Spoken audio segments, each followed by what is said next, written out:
So, hi po mga ka-Diyosa. So, ayan, merong question dito ang ating ka-Diyosa tungkol po sa ating SCD Peeling Skin Lotion. So, ayan, sagutin natin siya.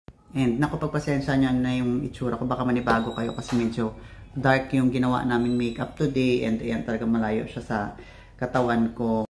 But anyways, it's just a makeup. So, hindi talaga siya maitim. So, yun nga. Balik tayo sa question niya. Sabi niya, may ask po ako. Pwede po bang gumamit ng toner ng set ng ibang product? Like example po is yung Secret Glow. Pwede po ba na yun ang gamitin kong toner tapos sasapawan niya daw ng peeling lotion? Well, to be honest mga ka-Diyosa, ang tawag na po dyan ay self-experimentation dahil si SCD Peeling Skin Lotion po ay ginawa na po siya as all-in-one lotion na hindi na po kailangan ng toner, which means mas pinaisip po natin yung way ng paggamit sa kanya, kaya siya specially made as rejuvenating set without toner. So sabi niyo, ma'am, set siya. Actually, set po siya. Ito po talaga yung SCD peeling set na ginagamit po for our face. Then ngayon, ano po ba ang laman ni SCD peeling set? Meron siyang peeling skin lotion sa gabi, meron din siyang Kojic panghilamos at sunblock sa umaga, which means like the normal rejuvenating products, meron din siyang kasamang Kojic at sunblock. Ang wala lang po ay toner. Bakit? Like what I've said earlier mga ka-Diyosa, ay ginawa nga po siya na walang toner but still maganda ang epekto niya sa skin natin. And take note, we can use it on our face and body.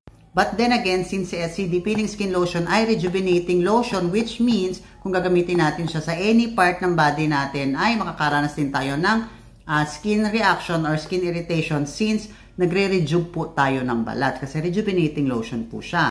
So ngayon, balik tayo dun sa question. Specifically, nagbanggit siya paano daw kung gagamit siya ng toner muna bago ito. Again, that is a self-experimentation. Hindi po ina-advise ng SCD main office kasi wala nga po itong toner. Then, nilagyan po ninyo.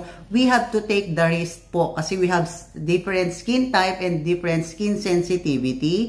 And the SCD main office ay hindi po ina-advise ang self-experimentation kasi po for any damage of your skin, the SCD main office is not reliable for any damage. Kasi hindi po namin yan subok or tested na paghalu-haluin with the other brands.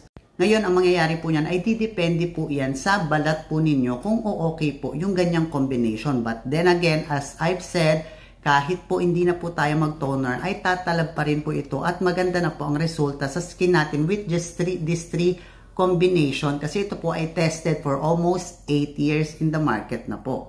Ngayon mga ka-Diyosa, kung gamit nyo na po yung ating SCD Peeling Skin Lotion at inihalo nyo na po siya with the other brand ng toner, my last piece of advice ay i-monitor nyo po yung skin niyo kung makakahiyang nyo po yung ganyang combination. But then again, tulad nga po ng sabi ko, ay hindi na po namin magagaranti yung safety ninyo kasi po nag-self-experimentation na po kayo. Ngayon, i-monitor nyo yung skin nyo kung magkakaroon ng negative effect, much better na itigil na lang po ang paggamit together with that toner.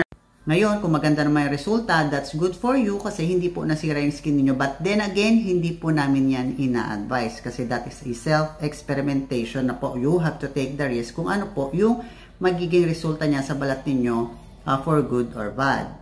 So, yun lang mga ka-Diyosa and hopefully nakatulong ang video na to sa iyo and have a great day. Bye-bye po!